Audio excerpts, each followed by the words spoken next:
Live on the mic, music off, and we're recording.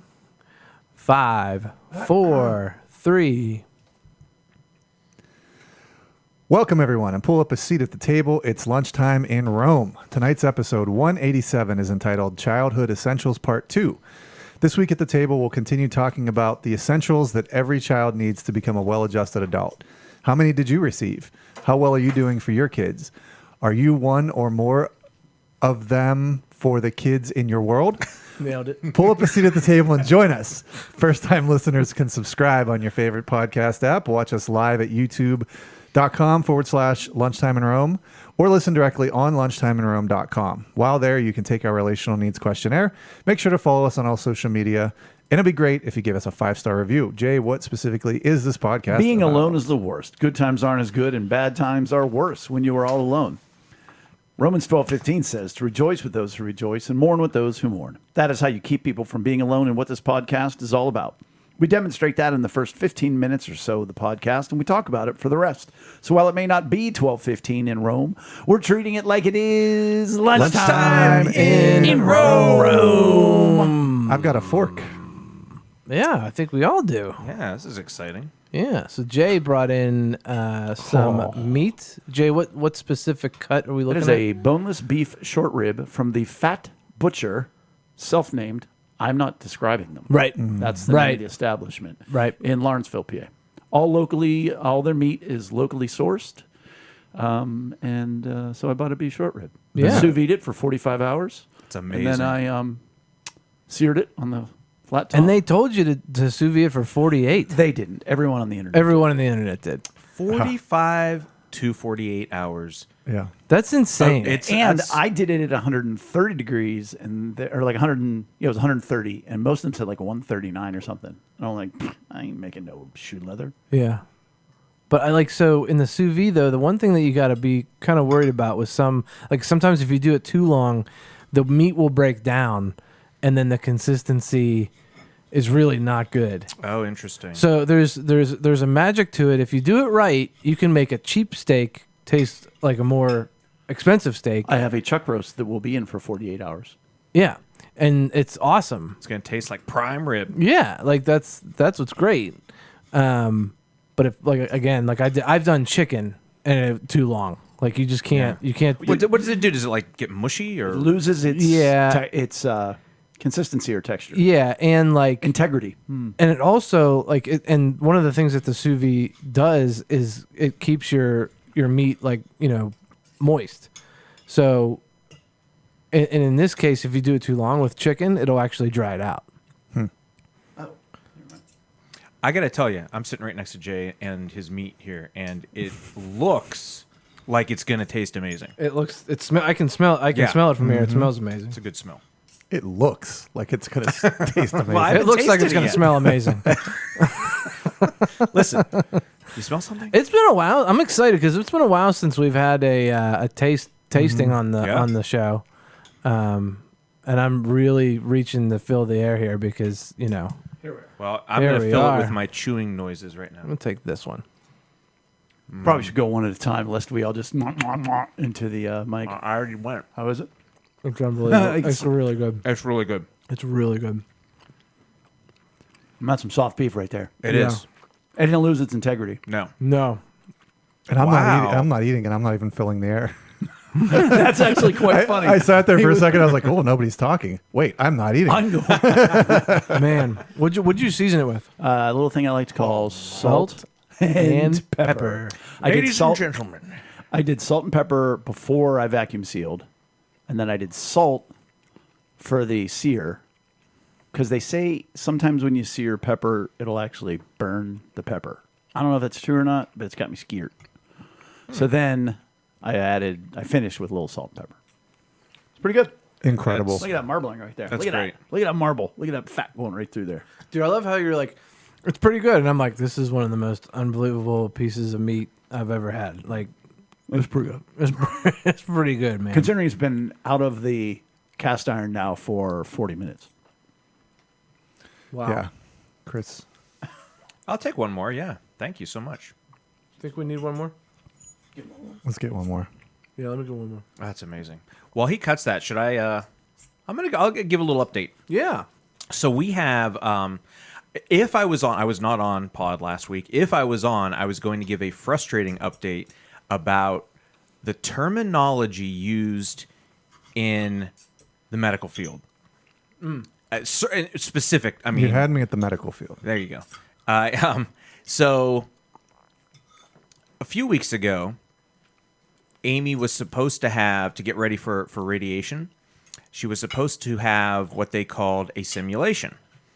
So what would you think a simulation is going to be? Like if you're going to go in for a radiation simulation. Right. It's going to be, you're not really going to have it. You're going to like experience what it's kind of going to feel like. Right. Right. That would make sense, You right? might put on a VR headset or something. I don't know.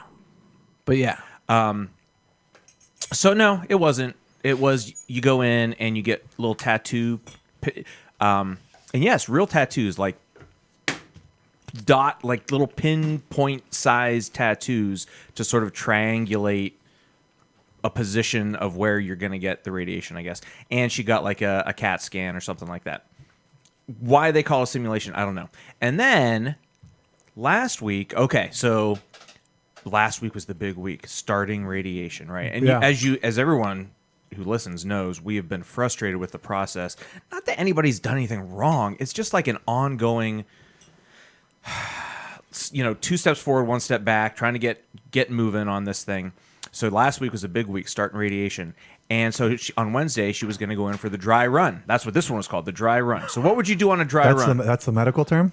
Apparently, That's this what they gave is you? what they told. Maybe that's not medical terminology, but this is what the nurse/doctor I would think the said. dry run would be 1 step more than the simulation. Okay. Yeah. It certainly sounds like radiation without the actual radiation. It's like a rehearsal. Yeah, right? Right. No, it was like she had to get an X-ray and something else, and then that was it. And she's like, when? Like, so, They finally look at her. They're like, "We have no radiation. yeah. That's how you We've start just to been feel. charging your insurance. Next week is prep week. Yeah. And then comes the hazing. The walk through. Yeah, the walk. Yes, exactly. We felt like we were in that zone of Now like. we're getting into the preliminary steps. Man. On ramp. So that was. And that's what it's felt like up until Yes. it gets And as we got closer and closer, we're like, "Are you kidding me? Like, can't Yeah. we just start this?" Maybe that is the simulation.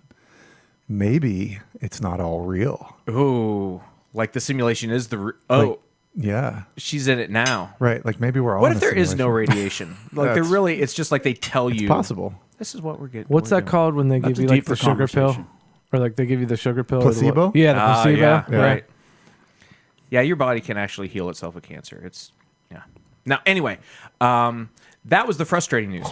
The good news is that it really did start on Thursday. The real deal. So she had 2 days of it last week.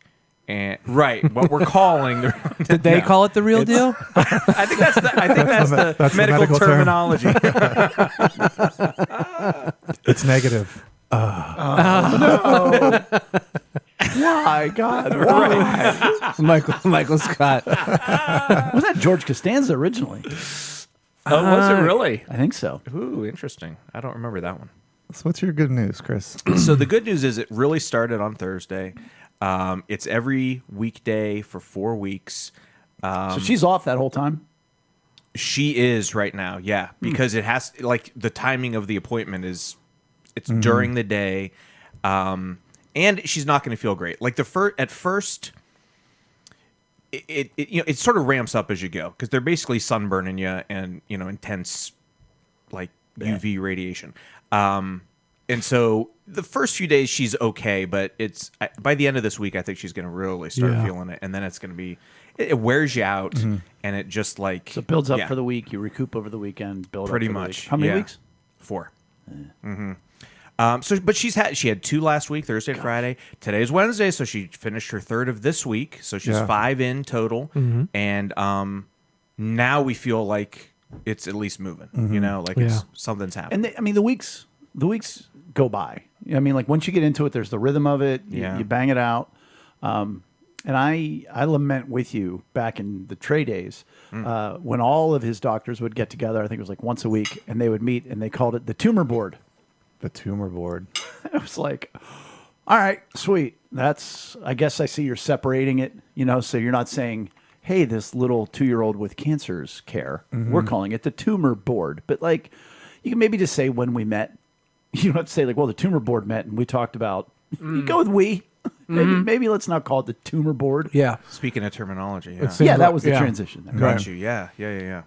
Well, and we have did we discuss the breast navigator? Did I mention that? That is an actual. Duke's not here. That is an actual title.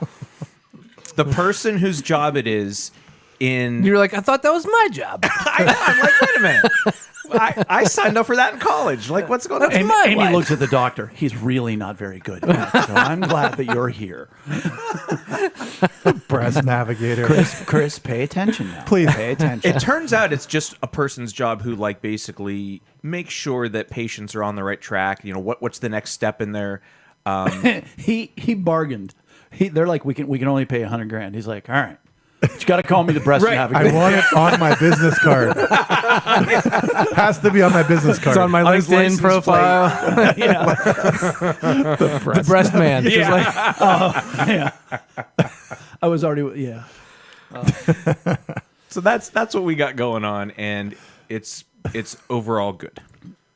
I have just a couple things. One, Rachel said that her work situation is like death by 1,000 paper cuts. And I thought, that is a great way to put it. And a terrible way to, like. Yeah, well, that's- it's unfortunate. Yeah. Because every day she'll come home and she'll share a couple stories without breaking any confidentiality. But, and it's just like, yeah, because like any one, that's nothing.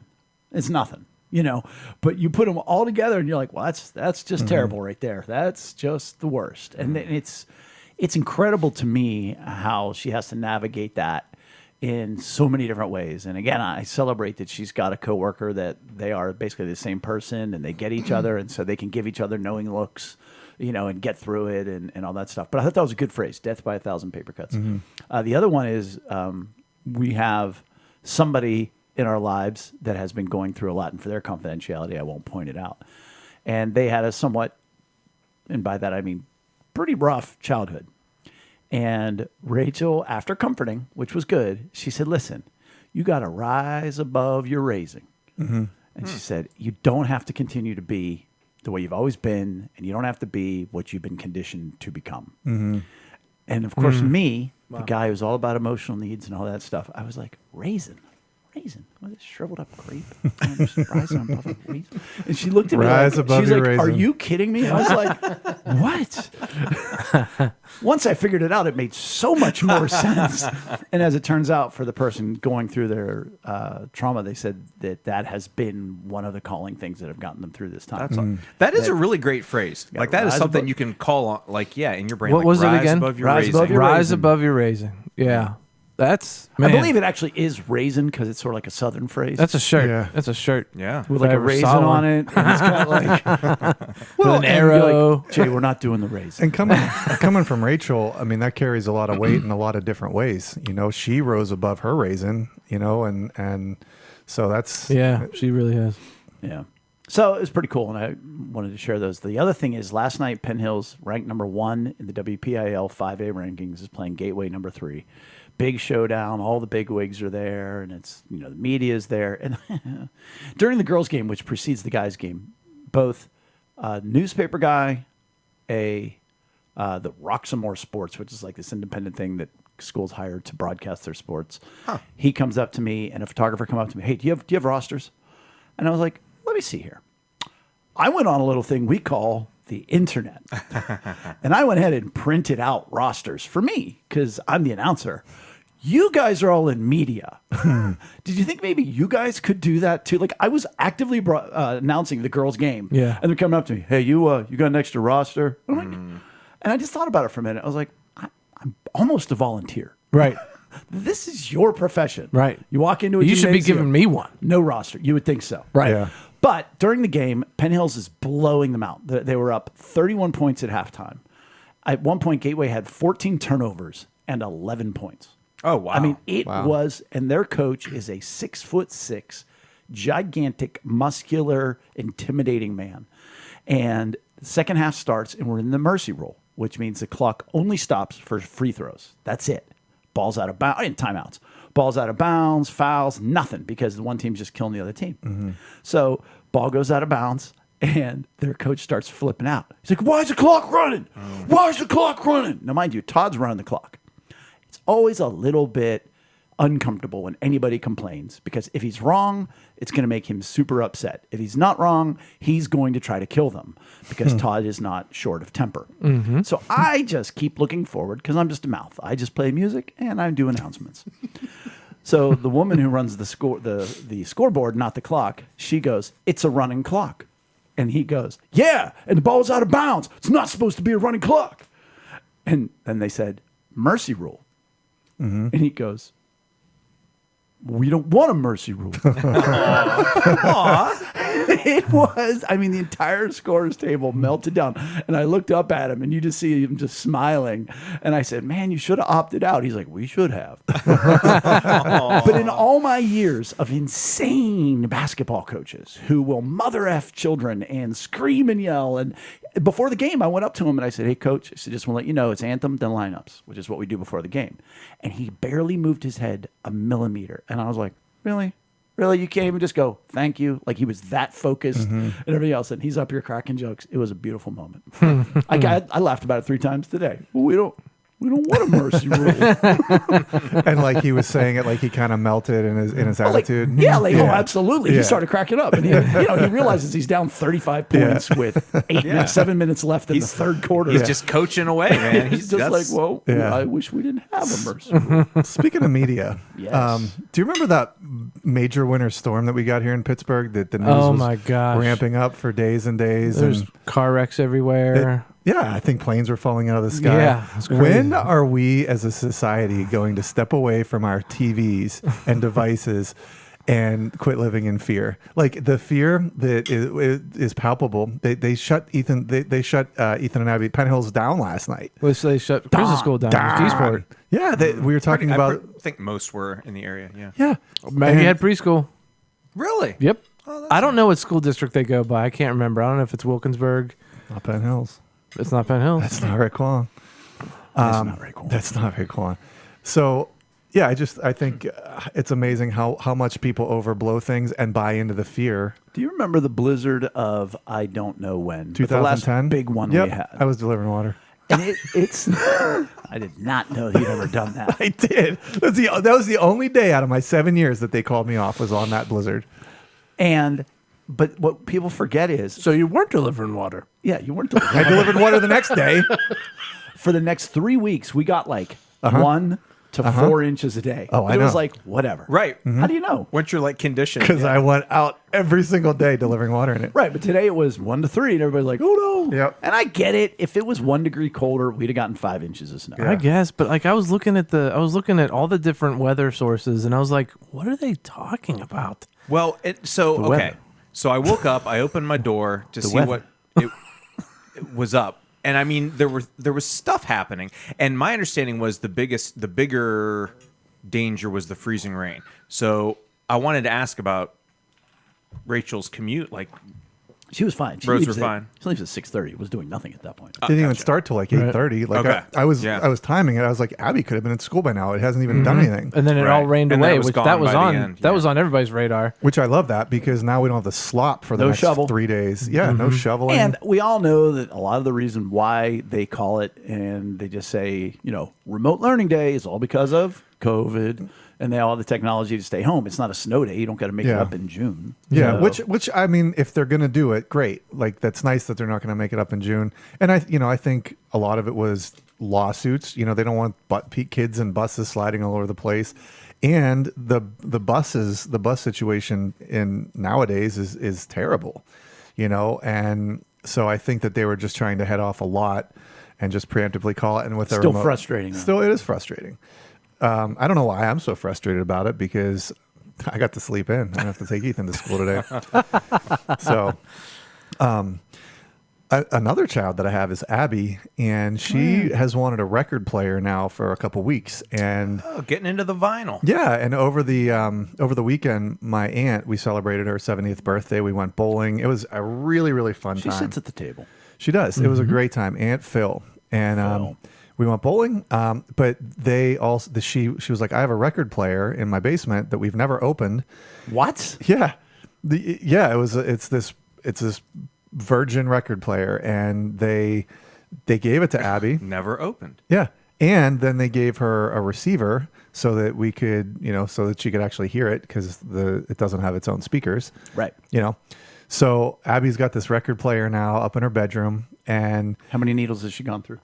none. I mean, just the one. She's that not came- trying to scratch? No, she's not. No, we had to talk about the needles and The needle on the but it was cool because I had a moment with her, I think Sunday, where my aunt also gave her some old records like Carpenters. Beach Boys. Beach Boys is such a good album. Pet Sounds. No, it's like I think they're best of. So there's like Yeah. I think two or three albums, and they all have A Yeah. and B side. But so I said to Abby, "You'll know this song," and I started. I played a couple of the like California Girls, Yeah. or whatever. California Dreaming. No, that's that's Mamas and the Papas. Oh, okay. I wish they all could be California Girls. Yeah, you know yeah. that one. Oh, they're right. Yeah. But I'm listening to it with her. She'd never really heard it before. And I was thinking, how many girls over the years have sat in their bedroom and just been so delighted to put a record on and hear a song for the first, like, especially like the Beach Boys over the years. And it was just such a cool moment for me to like, cause it's a record, you know what I mean? Well, to me, what's crazy is the number of things that had to go into place for that to happen. In that, A, you're engaged in her life. A, you're home. B, you're engaged in her life. C, you have a relationship with your extended family who has an unopened record player. Yeah. Which, what else does she have? Like some Cabbage Patch dolls? I don't know. Perhaps a pet rock down there that she hasn't opened yet. Like, I'm feeling like we need to maybe just do a little, hey, Aunt Phil, we just wanted to come Can and we see what's see going your on in your basement?" basement there. We can help clear it out for you. Yeah, but like all the number of factors that had to go into place for that to happen, and it did, and that's a cool thing. And she's Yeah, probably like, "Why is it so scratchy? And why is it skipping?" And you're like, well, "You got to take a nickel, Well, put it's it on funny. top so that it doesn't bounce." It has a thing on top of it. But it was funny because the first record that we put on, like the Doors, "Waiting for the Sun" was buried. Oh, And gosh. Eric loves the Doors. No, false. False. But I put the cords into the phono jack on the back of the receiver. Yeah. And that must be shot because when it started playing, it was like the worst. It was crackly. Oh no, that's the Doors. No, I was setting you up for that. But then I changed it out to the auxiliary one. Yeah. And it sounded wonderful. I'm gonna see if I still have any of the little 45s, the Star Wars Ah. storybook read along. Anybody else have those as a kid? No. No, Star Wars read along. Man, like that's the a little- collectible item now. Yeah, I don't really have it, but I used to. Like, nobody here had little 45s, so then you read the little storybook No. along with it. Oh No. my gosh. I had Teddy Ruxpin. Oh, okay. Yeah. I was picture pages with Bill Cosby on Picture Kangaroo. pages, man. I had picture pages. I did Captain picture Kangaroo. pages. Oh, let's be honest. I didn't have them. Right. I would watch the kids on TV. That's what do I them. yeah, that's what I did. I didn't have the pen. I'm still searching for that magic pen.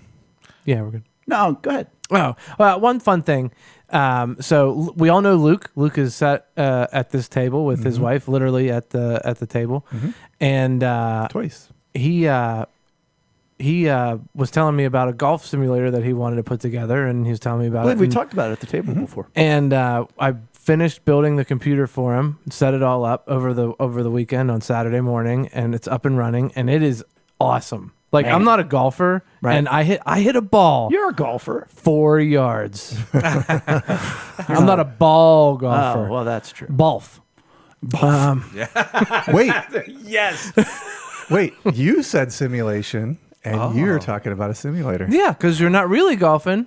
You're not really going through But a it is mission. really cool. Like you put an actual ball, and you have your actual club, and you swing, and it goes into a screen, and there's what they call the ball launcher, which measures everything like the ball spin, the club, the face of the club, and however you hit that ball, That's what it looks like on the screen where it goes. But I had to build a computer that like pretty powerful. It's basically a high-end gaming computer for him. He bought all the parts and I put it all together for him. It was a really fun project. And where is he housing this? They built a they call it the Garage Mahal. He's nice. Yeah, he and his dad built this 4-car garage, and then they built a living area above it where he has his office. There's a guest bedroom. There's a full bathroom. I was gonna put one of those in. Living room. It's So it's just for awesome. personal use. Yeah. Oh, yeah. Wow. Yeah. That's awesome. And That's well, great. and he talked about like how, you know, we were talking. I was like, this really is gonna, in the long run, it'll save a ton of money because he's big into Top Golf, and he'll go like when he goes on vacation, like we do, we go find golf courses that we want to play disc golf. We play for free. Yeah. And we play when we're on vacation. He does the same thing, but like he's literally paid $300 to play a course because it's golf, you know, it's ball golf.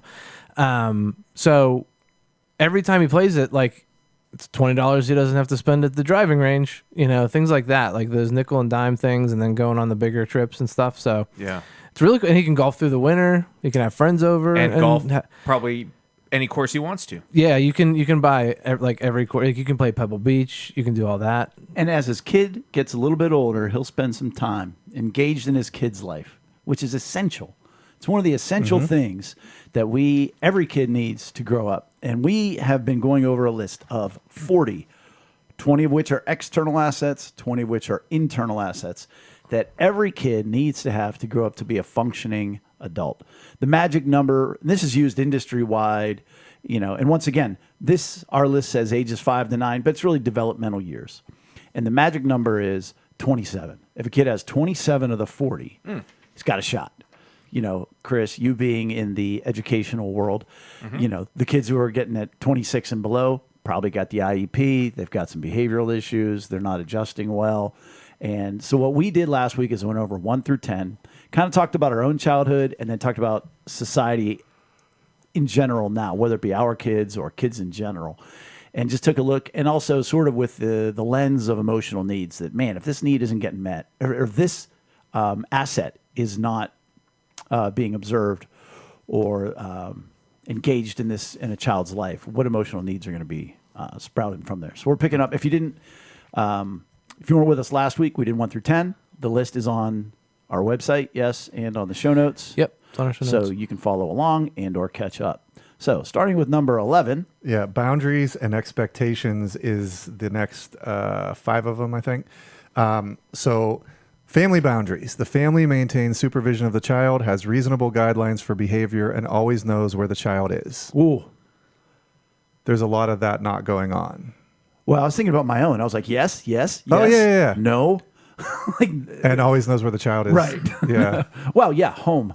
Yeah. And within like a 200-yard radius. But within that, I was probably in the woods somewhere. But Well, and it's interesting because I think you had just mentioned, I think right before podcast, you had an incident where you were like, there has to be boundaries. I comforted, and then there has to be boundaries. And, you know, how many homes do that? How many homes don't do that?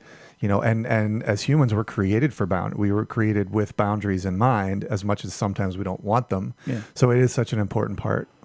what about you guys? Growing up, Yeah. certainly ages 5 to 9. I love that every time I say this. I'm not. This is nothing about you. Yeah. But last week I kept saying we're not really looking at it from 5 to 9. We're just looking at total developmental years. And like you each last week were like, well, this is saying 5 to 9 here. And then I just did it again. And you go, well, if we're thinking about 5 to 9, Well, I'm your wondering developmental years. if this list though was written for older kids, if it would have said, what are we calling developmental years then? I went through 12. Okay. Well, the younger I was, I think obviously, like the more my parents knew where I was, I would say I had decently healthy boundaries as I got older, in that even if they didn't know exactly where I was, they knew Jimmy's house. right. Here are the places that I gravitate toward during the day, and I don't really like. I wouldn't do anything crazy. So maybe that, if I was a kid who Well, that's because there was also reasonable guidelines for behavior that you were living within. Yeah, that's probably true also. I remember going to a friend's house, actually, in your greater neighborhood, Crescent Hills, the house that used to have an S on the side of it. It was a light blue house across the street from Joe Shimko. Doesn't matter. And he and I walked down to the creek behind that house, and we just kept going to see where it went. And it emptied us out onto Quail Hollow. Okay. Yeah. That's a hike. And my parents did not know any of that. Like we could have had a lean on me or whatever kind of a moment. Stand by me. Yeah. Now that you say that, I had a similar creek walking experience. So there definitely were times. Right. Yeah. But they knew in general where I was. Like we would do that too. We would go Penn in the Hills, woods, you know. In Penn Hills. Like it's not like we're leaving Penn Hills, but like we always were with friends. It's not like I ever went off alone. And I think, not to sound like an old person, but kids today, I think there's fewer rules, but on the one hand, I think they do know where you are because I think a lot of parents like have the whole location tracker. Oh yeah. Which, do you have that with your kids at all? We do. I think everybody in my family now, I think Lily does too, have an Apple device. So it's just sort of automatic. Like we can just You can look at our phone, where our phone is. Yeah, there's a Find My we don't do that app, and it just No, I'm not against it. I'm not for it. We don't do it. Yeah. But yeah, I mean, I feel like my parents knew where I was and correct boundaries and all that. Ooh, I'll read the next one. Sorry. No, yeah, you go read. ahead. No, Chris, you're the school. Well, I just saw. Yeah, I saw teacher. school. Okay. Number 12, school boundaries. Schools have clear, consistent rules and consequences and use a positive approach to discipline. What do you think about that one, Chris? Because you have the most experience in that. Well, I certainly think schools have always been about rules, right? I think discipline has definitely changed through the decades. I would, like my personal experience now, my most recent teaching experience is in the elementary level, so these developmental years. And 5 through 9. Specifically 5 through 9, not 10, not 4. Not 12.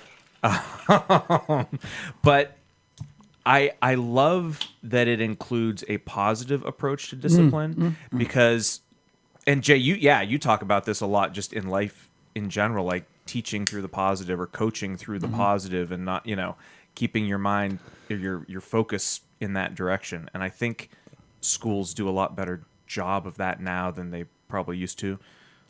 Like all the stories about like nuns smacking you with a ruler. Right. The Marine drill sergeant. Right. Did we talk about that when we did a reminisce group at Seneca, which for those of you who are at the table and haven't heard that we do that, we go to one of the retirement homes near us, and there's about 20 residents and about 5 people from our church, and we just reminisce. What was it like Christmas? What was it like growing up for you? What was it like when your kids were growing up? And we don't talk about now because they're in a nursing home. But when we talked about going back to school, they would say, oh, remember when the nuns would smack you across? And they're like, oh, yeah, you'd go into the cloakroom and you'd go in the one door and hang up your coat and come out the other door. Well, if the nun asked you to go in there and it wasn't for your coat, you knew what was coming. And I said, how many of you were ever hit by a nun? And of the 20, 11 put their hands up. So 11 had gone to Catholic schools. 11 had been hit by nuns. It's crazy. And the one said, did you have to say thank you, sister? And they're like, oh, yeah. Oh, no. Oh, and you had to thank them. Thank you, sir. May I have another? And the one lady had been hit in college 20 years ago for poor sentence structure. 20 years ago. Wow. 20 years ago, not in 1955. Right. Huh. Like almost, it was in the 90s. Yeah, 90s. Yeah. But here's the point. You knew what a boundary was. Yeah. Whereas I think, and it's everything, it ebbs and flows. Growing up, man, I never got in trouble. I was raised by guilt. We've talked about it. So I was scared to get in trouble at school. And yet I was deathly afraid of like Dr. Jones, the principal, who were like the meanest, baddest kids would go into 7th grade, would go into his office and come out just crying because he had paddled them so hard. All right, that's not the way we should do it. That's not positive, Right. discipline. That kid learned what right and wrong was, though. Yeah, and I don't want anybody out there listening and thinking, well, like schools don't. I guess they just don't discipline anymore. Like I don't think that's true. I think that the consequences are different. But one thing I really appreciate is that I feel like there is a more more of a focus on getting the kid, like having that conversation with the kid, like rather than Scream, yell, timeout. right. Suspension. Well, I mean, you still listen. We still do, timeout, suspension, et cetera, et cetera. Like there are still consequences, but the way that consequence comes about, there's I feel like a better understanding on the child's part on the accountability side of it. Like here's why, and here's how you could have avoided this, and here's what to do next time, and here's what what I mean. There's that's what I think of when I think of positive, is like, well, and here's how to solve your problem. And I was going to say there's probably not a lot of kids getting that at home, so they're not going to understand it at school. So it's not that the school's not disciplining, it's those kids don't understand, because there's so many kids that they either have a one-parent home, or There's no boundaries there's nobody, at home. like they're just being left in front of a PS5 all day and not being you know what I mean. And it's why I think this list is so important, because if a kid doesn't get 1 through 11, Right. number 12 in the school, Right. you Yeah. can do Yeah. anything you want to do. Ain't gonna work. Oh, right. Right. Oh, yeah. I mean, that's a huge thing. Because and- if you think, if a kid doesn't get 1 through 11, what's he not getting? He's not learning respect. He's not. Right. He doesn't have a sense of belonging. Because if you get sent to the principal's office as a kid, you should know right. that you are in trouble. Right. Yeah. And if you don't know that, then you're kind of hopeless in that situation. Well, and we get many kids who we would just term it like they're not school ready. Like Right. they don't have those supports, or they haven't established any understanding of how to And follow they're 18, rules, so if or- not now, then when? right. Not school ready. That's not in the But I 5 think through 9. what Penn Hills has done a good job of is some alternative ways, like the one room they have at Linton, where it's very calm. It almost looks like it's almost like a hippie place, for Yeah, lack of a better it's term. like a safe space. And some of the teachers hate it, because it's like, oh, so this kid gets to go into the air conditioned room because he's having a rough time. But that's when they've had some great conversations with kids, where you find out what's really going on at home and everything else. And yet the other side is people are like, we need police back in the schools. And I remember saying to the superintendent, who was sat at the table, I said to her, look, some kids need this room. I said, other kids should not be in the school. Right. It's okay. It can be both. Right. It's okay. We can maybe use a multifaceted approach while Right. being positive. Neighborhood boundaries. Neighbors and friends, parents help monitor the child's behavior and provide feedback to the parents. Okay. So I'll go as an anomaly. I didn't have that. I mean, I didn't have that growing up because I didn't have a neighborhood. Now, my friends, parents, and whatnot, we had the families we went on vacation with, whatever else. But I think definitely that was the case back in the day. I remember, Sorry, Brian, go ahead. I remember lighting a fire under Harry Hoff's porch with Harry Hoff. And That's good though. It changed the joke I was going to say. So go ahead. Not arson. and I got in a lot of trouble by his mom, but again, it's that kind of the neighborhood mentality of you don't light a fire under my under my porch. The And you said- age-old mantra. Well, I know that now. I did not know that 10 minutes ago. This has been But made thank you for clear this. to me. Thank you for the neighborhood boundary, Mrs. Hoff. yeah. I mean, that's the age-old adage. You're crying as you walk down the street, and your neighbor says, "What happened?" Well, I got caught stealing. Your neighbor beat you up and spanked you, and then spanked you the whole way home, and whatever else. That doesn't happen today. Yeah. I think it happens in our world today. I mean, I think we have done a very nice job. I mean, you guys have been such a blessing to my kids and vice versa. Yeah. Yeah. But got a ringing little bell there, something I still got to attend to. Yep. But So does he. yeah. So I think it doesn't happen a lot in our world today. No, and I remember growing up, I mentioned Lou last week, my neighbor Lou, of Betty and Lou, I should say. Yeah. His wife. And I remember them, and they were literally right next door, our neighbors right next door. And I remember, they were a part of my life. And if I was, doing a chore outside, Betty would, lean out the window, you're doing a good job, keep going, that kind of stuff. That's cool. It's just become so tricky because it's such a litigious society nowadays, and you never know how another parent in your neighborhood is like, don't talk to my child like that. That's my child. Yeah, I've never spanked a kid in my neighborhood. Could have. Holy cow, I sure could have. But You have a lot that of kids doesn't in your happen neighborhood. today. Yeah. Growing up for me, I definitely grew up in a neighborhood, like I don't know Titusville? I don't know why I emphasized it like that, but what I'm trying to say The hood of is Titusville. no, a neighborhood with lots of Before it was neighborhood. What are you doing to the word neighbor? Neighborhood. Neighborhood. I just am trying to say there were a lot of houses with a lot of kids. That's all I'm trying to say. A lot of neighbors. A lot of neighbors is You what I'm ran trying with to the say. Maple Street Monsters up there in Titusville. Whereas Walnut Street The Wackos. Walnut Street Warriors. Walnut Street whack. Don't mess, man. Don't mess.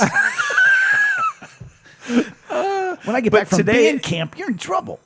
Today's society just feels more isolated. So when we're talking about like kids need this, yeah, it doesn't exist as much, but I could see how developmentally that would be important for a kid to like know that, oh, there are other adults that A, care, B, see me and know what I'm doing, and again, that accountability. I think it's really important that kids learn like my actions have consequences. There's Right. some accountability Yes. there, you know? Yes. When you think about what kids today are craving attention, they need respect. There's a whole lot of security, and all of that comes with, hey, there's somebody else watching. There's somebody else invested. Like you just said, all those things that meets those emotional needs. Like you said, we're made for boundaries. Number 14, adult role models. Parents and other adults model positive, responsible behavior and encourage the child to follow these examples. Yeah, I love, Jay, how you say it's a Objective third objective third adult party that's not a family member. without the authority to punish. Right. And again, because it reinforces things that your parents have said and the boundaries that they have given you, but also it gives you the freedom to maybe confide or have those conversations, To be open and honest. to be open on and for them to say things that your parents would never be able to say to you. Or have said to you 1,000 Right. times. Right. And then they say it and you well, go, yeah, "Oh." never be able to say to you, Right. meaning you're never going to take it Right. like the way that you would take it from Yeah. somebody else. So I know, again, in my life, it's been huge. And like just watching our kids grow up together, being able to witness that in my kids and your kids, it's pretty cool. My scoutmaster was that. As many jokes as I make about scouts, he was just. And I didn't have a deep relationship as far as like we didn't hang outside of scouts and stuff like that. But like he was just a good man. Like he said, "What's a good man? Oh, it's Art Bertha." You know, and it was good to have that. And to a degree, I got to say, teachers don't count. I didn't have a lot of them. I mean, I had other. No, that's pretty much him. But I think I might have known him. We'll talk about that. he lived by you, ish. Yeah. I agree though when you said Ish. teachers don't count though because You have the authority to punish. oh, okay, yeah, absolutely. I But didn't that's even not in. think of That's it. not in this. That's in the one thing that I What had. you- learned. yeah, but also like I just think kids view teachers differently. They're Right. not that other adult that they can maybe No, you're the confide man. in, or we're You're the man. But we also talked about last week with teachers that it can be a teacher that you had, or Yeah. another teacher that you know at the school. I think what's sad today is, again, all of our kids, at least mine for sure, besides each other, they had role models. I mean, Joe in jiu-jitsu, Bella in all of her voice lessons and things like that. I think we've done a nice job of surrounding our kids, not just with ourselves, but with other role models. But I think in our splintered society today and the obsession with online, that's, I think, from a societal standpoint, I think too many role models are not active relationship people, but people online. Yeah, well, and it was interesting on Sunday. You were talking about going to the wrestling match, and what was his name? Scotty Too Hotty. Scotty Too. How many people were lined up to see this sweaty 300 wrestler to give him a hug? And not saying Scotty Too Hotty's not a great role Scott model, Garland's a good man. but you're right. Like how many kids have actual people in their lives that they can model, hug, confide in. And I think the truth is that most kids don't have somebody like that because they are so focused on what's the Dude Perfect, stuff like that.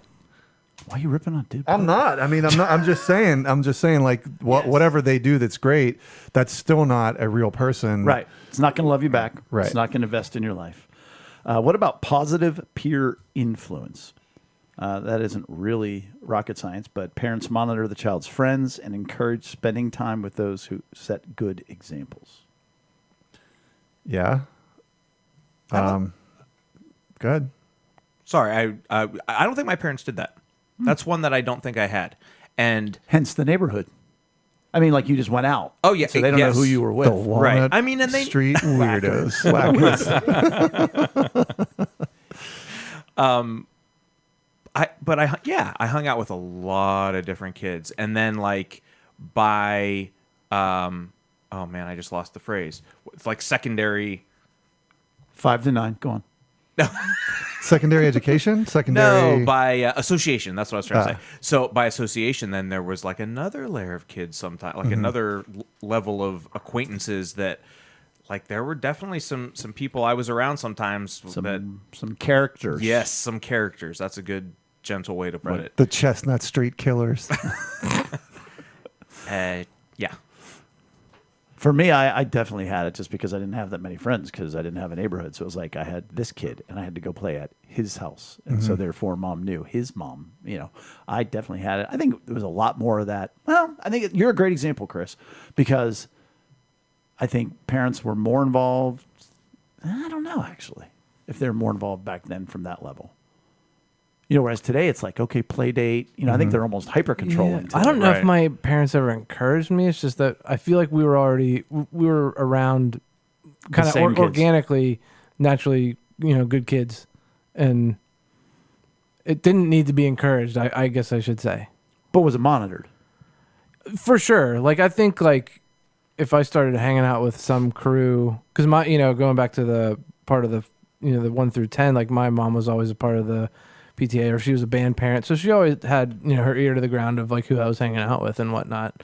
And she knew who it was and all that. So. Number 16 would be high expectations. Parents, teachers, and other influential adults encourage the child to do her or his best in all tasks and celebrate their success. I think, honestly, that's such a great thing. And I think that we are no longer holding ourselves to high standards. Like talking about the buses yesterday, like at one point, we were talking like 20 years ago, we might call a 1 hour delay, maybe. And now the standards have become so low that we're just like, we think it's going to be a mess tomorrow morning. Let's just not do it. And I mentioned it last week, but an article that I read last week about, it was from a millennial, 2 millennials, like, why are we holding ourselves to the standard of, it's acceptable to be living in my parents' basement till I'm 35. And so I think that, let's quote our favorite football coach, Mike Tomlin, the standard is the standard. I played above the line. And there's just a lot of people that have no standard. There's no, or the standard's continually vacillating.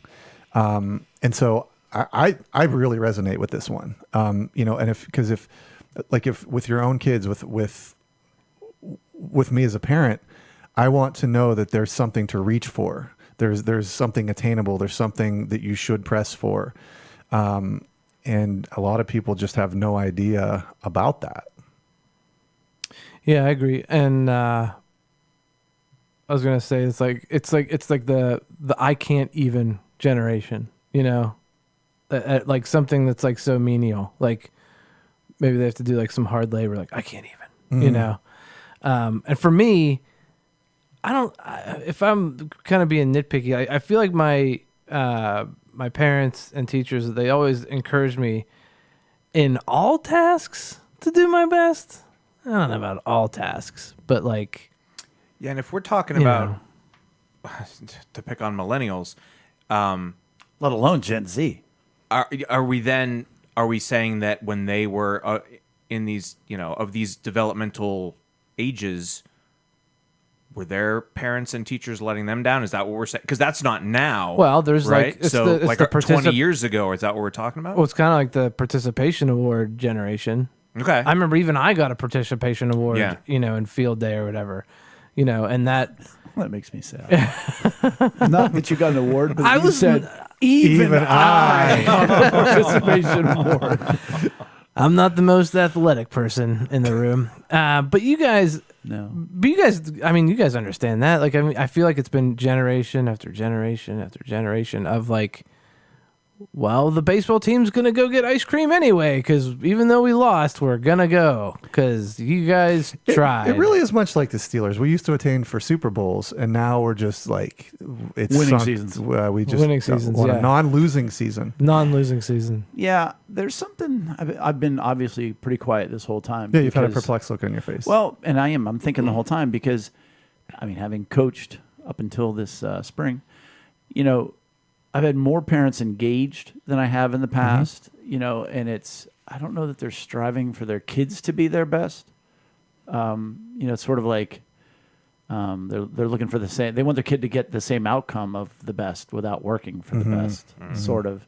Yeah. More parents are engaged in that, but then there's so many parents that they're just completely absent. I, as a, you know, anecdotally speaking, my mother's exact words to me were, "Honey, don't try to get straight A's and don't get C's. B's are fine." You know, so it was just like, no, mind you, she was weathered and she'd had a child who was neurotic about A's, and she had a couple of kids that didn't get A's at all. So I was like, just don't get B's. So, you know, and I was thinking about my own kids. I've never said you have to be the best. You have to be anything, you know. And I'm debating the whole time, like, did I just get really blessed? Like, you know, like, oh, did you really push them to be what they are? No. Yeah. No, I just loved them for who they were, and they ended up being pretty sweet. Well, and I think that there's different degrees of standards. There's You got a 98, we're going to Expectation, circle it yes. because you shouldn't have missed the 2%. exactly like just those unrealistic expectations. But then, you know your kids, and you know that, you know, it's part of your job as a parent to push them to the degree that doesn't harm them. And sometimes that's a tough balance, but if you're not pushing your kids, or like we push each other, you know, here at the table, we expect things from each other. And I just think a standard is very important. And there's a lot of people that have no concept of where to start on that. And that makes me sad. I do like that this says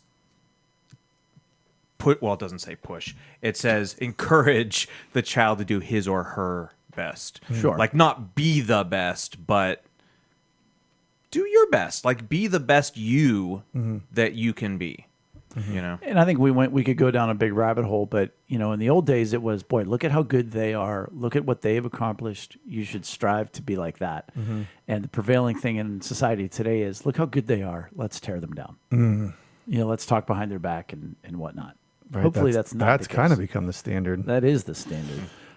Creative activities. Child participates weekly in music, dance, or other form of artistic expression outside of school. And this begins a new subcategory. This is all constructive use of time rather than boundaries and expectations. I see a lot of that, honestly. I mean, obviously, in our kids, I mean, every one of us here, you know, our kids are in something creative, and you know, maybe it's just me being around like Ethan's friend group, and you know, knowing that Abby, you know, does violin and stuff like that, and seeing her be around friends like that.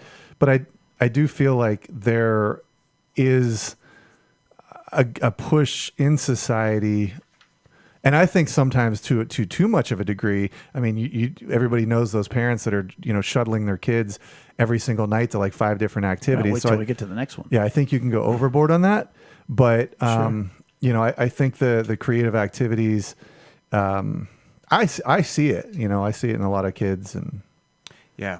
When you break it down, I mean, this is what I do at school, and I know this specifically says outside of school, but obviously it can happen in school too.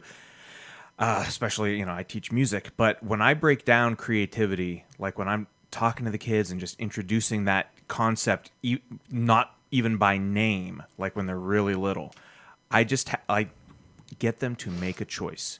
Like that's really, I think, why creativity is such an important thing, is because the kids are learning they can choose something. Like they can choose this or that. It's not, you know, it's not a math problem where there's one right answer. It's you get to make a choice. And some kids are so averse, conditioned, to not, like they're conditioned to Paralyzed. like, well, what's the answer? Like, what am I supposed to do here? Yeah. And so I have to draw that out of them. Like, and I think, it's sort of all of our jobs, like to, I think, encourage that and that aspect of like, I think that could be so helpful throughout their lives. And I'm glad that this one's on there. Just like, be creative, but just start with making choices. So you think about a kid who is paralyzed, doesn't want to make a choice, doesn't want to be creative, doesn't want to be, it's I think rooted in a high need of acceptance. Like, I don't want to make the wrong choice. I don't want to be wrong, and a lack of support in their life that people haven't come alongside them and said, hey, look, here's what happens when you make this choice. You can make this choice, or let's do this, or that's, speaking of teachers, and I am going to really disappoint somebody. The elementary school teacher for art that Joe, Bella, and Trey all had, I feel so bad. She was that, she definitely was a hippie leftover. Like, you colored inside the lines. And she's like, why? Yeah. Why go outside the line? Well, if you don't have that, you're scared to make that mistake. You have that need for security. Nobody has come along and supported or encouraged you. Oh, I have to remember her name. And I think that's a lot of where kids are today. And that's why, like, I've talked about it before, but Diane Milowicki is starting this organization that brings kids together, and she really wants it to be 10 to 20 years old. She's done it with like elementary school age kids, and she brings in experts, whether they be magicians or singers or songwriters or poets or whatever else. And it's just like a 5-day workshop where kids can learn different creative things. Because if you look at our world today, what is a kid's creative outlet? Copying a TikTok dance. Right. Or mouthing words over something somebody else already said. Oh, I hate those videos. Yeah. That's all it is. Yeah. That's their creative outlet. And it's not creative at all. Yeah, and I think kids are very naturally creative, and when that's not fostered, that creativity oftentimes can go into being creative in ways that can be very destructive. It can lead to crime and stuff like that. So I think I look at Ethan, like, it took us a while to figure out what, and we're getting him and stuff, but he never really stuck with something until he found the musical. Yeah, you can tell. And he is just loves singing and doing that stuff, but it took time and persistence on our part to help him. It's trial and error, but like, once you guys got it, it's nice to know, and then you can encourage him and do all that. I'm going to get sciencey for a moment too, and just say, like, it's so life altering at a young age too, like that, to have the encouragement to be creative. If you don't have it, then like your synapses start to like go other directions in your brains. Like, you're not like if you're not doing it, those connections in your brain are not strength. Right. Yeah. They're going to weaken, and your focus goes elsewhere. So I mean, it has an impact on your whole life. Number 18 is child programs. Child participates weekly in at least one sport, club, or organization within the school or community.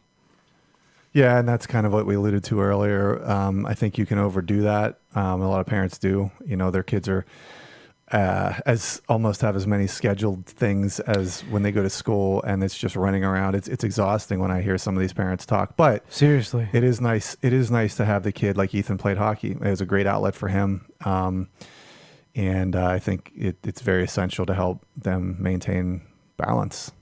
Yeah, no, I agree. It's I remember just when I worked at Mount Hope Church, there was kids that were in like 5 different things, like 5 sports or whatever. And I'm like, when do you have time, 1, just to be a kid and just hang out with friends, or 2, like you come to the youth group, once a month, once a quarter, like there's a lot of times there's too much of it. But let's talk about the good thing, where it is important. It's definitely important to be involved in something.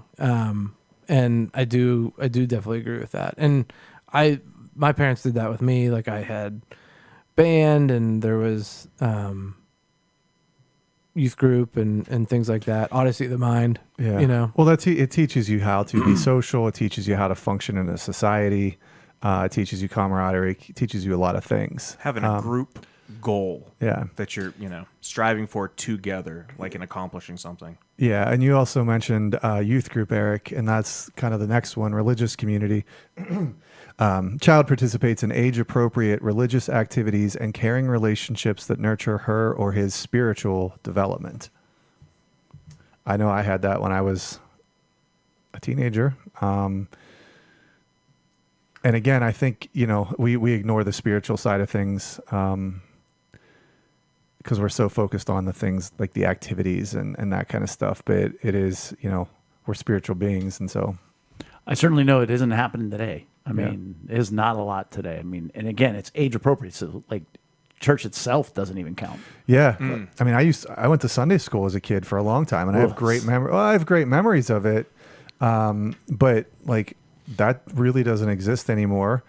And I think that, what you're seeing in society kind of bears out the fact that a lot of kids, this is very much one that a lot of kids growing up and continue probably not to have.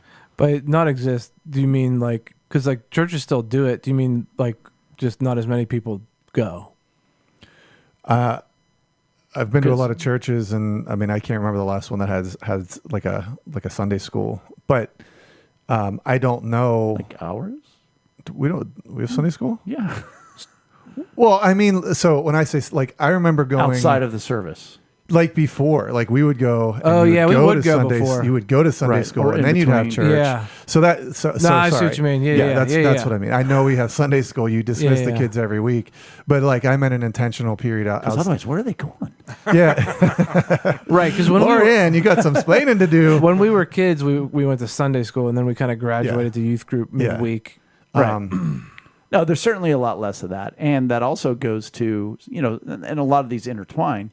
The positive role models, the people that are an adult in their life that is going to positively influence them. Right. No, it's certainly more prevalent back in the day. Even for me, CCD, golly, I hated it so bad. Amy went to CCD. It was the worst. It was the worst. It was the worst. I hated it. Was it bad? It wasn't too bad. And it was just, but yet, hey, you went because it was important and it was, imposed upon us. So let me ask this: if this is an important element, and we're saying like, a lot of kids, a lot of parents aren't making the effort to do a church or to do what has replaced the spiritual aspect in today's society? Football, like everything. There's just a void. It's just. Yeah, there's nothing. I mean, it's whatever. Number 20? Yeah. Last one probably for today, right? Yes, absolutely. Last one of this category, time at home. Child spends time at home playing and doing positive activities with the family. That is the key. With the family. Not locked in their room alone. Family dinner, baby. Yeah. I mean, so important. So important, and it's so difficult. Well, once you get past 12, it gets real difficult, but it's essential. I mean, my kids still talk about it. You know, family dinners, and they bring them up. And like Bella, it's really interesting. When the kids were X years old, Rachel's like, Jay, I want to do all the cooking. And that was before I really got into it. She's like, I'm the wife. I'm supposed to do the cooking. And so she went for a solid... I'll even give her like 6 months. Wow. I mean, that's pretty good. This is a shocker to me. You do like the Bible in the year. You'll get to like week 2. You're like... And Bella will still talk about like, oh, mom's like baked, fried chicken or whatever it was, breaded baked chicken. And it's kind of like a nostalgia for Bella to think back to when Rachel... When mom used to cook. Back when mom used to cook. But yeah, those are important times. Yeah. I mean, that was... Well... In a way, that's like, we were talking about the child programs. That's like a team building in your own home. For you're learning how to be a family. You're not going out and playing football with other kids. You're learning how to be a family. And how do you replace that? I've talked about it with Bella that like, when I was growing up, my family was 90% of my social activities. Like even through when I was 16, I was a designated driver when we all went to Carl's, And so my friends had tons of friends, and I had Dan. He was my best friend, and he'd come with us maybe. Dan. And what's funny is for Joe and Bella, it's very much the same way. That our friend group is their greater friend group. Yeah, I got a best buddy here, or a best friend there. Yeah. But for everybody else, the family is represented by their friends because they don't have that Right. in their families, and that's a different dynamic. So I think both growing up certainly was more prevalent back in the day, but I think it's much more an anomaly today to have that great family unit where both parents are home or whatever, one parent's home, and you're playing games, you're watching Right. a movie. I still don't do it enough, I don't think, with Bella, because Joe's but you guys? I had some of that growing up. I mean, we had outings together. We had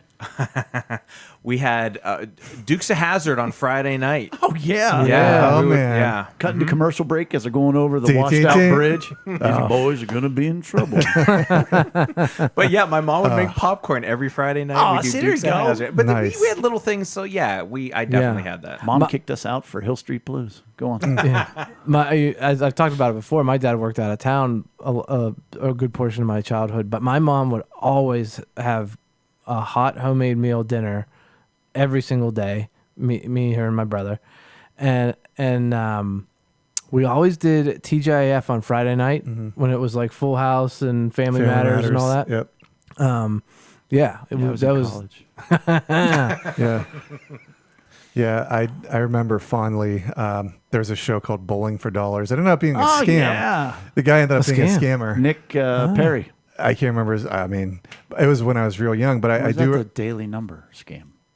No, that might have been something different. That doesn't ring that name. does. As it is. As it is, I remember having like those plastic bowling pins and that plastic bowling ball. Oh, And- yeah. And speaking of records, my parents would lay down one of their like Kenny Rogers or whatever, set up the bowling pins, and I would be bowling for dollars while we were watching Bowling for Dollars. I remember that. That's Like, fun. Stuff Good like stuff. MASH. That's fun. Those Good shows. stuff. Yep. I really like how this last category too. Again, constructive use of time. And we've talked about like, well, you don't do too much of this and it's that balance, right? So Yeah. it's creative activities, child programs, religious community, time at home. Yep. Like you want all of those. Hopefully In your balance. kids have all of those. Well, as we're through 1 through 20, you want to be at about 13.5 at this point because 27 is the magic number for all 40. I'm gonna have to go through here and start checking them off. We'll see. And next time, I assume we're gonna hit 21 through whatever. Not true. Oh, No, we have a guest? we do. We have a guest Ooh, at the exciting. table next week. Yes, we do. who's coming? And it's not the breast navigator. well, I won't be here. Our good friend Amy Raymond is bringing her friend Kim, who is her the one that affirms her the most and builds her up the most, and has quite a story. And so we're going to get to talk to Kim. 2 guests. No, What? Amy's not a guest. Okay, she'll just heckle from the background. No, Amy is a regular at the table. She filled in when you were gone. She's one Yeah. of our regulars at the table. Yeah. So she's not a guest. You're Oh, saying I see what she's you're not going to saying. be on a mic. She'll be on. No, she'll be on a mic. She'll be on a mic. It's like if Duke and Lydia are here. They're regulars at the table. Gotcha. They're not guests. They're not guests. Right. Okay. Kim so is the guest. Amy's the regular. That's beautiful. And that'll be next week, which is episode 188. But this has been episode 187. So thanks for joining us. Please make sure, if you can, give us a like or follow on social media and visit us at lunchtimeinrome.com. While there, take our relational needs questionnaire. Thanks for joining us for Lunchtime in Rome. See you next week. See you later. Bye. Mrs. Kruzek was the art teacher's name. I'm so happy you remember that. Bye.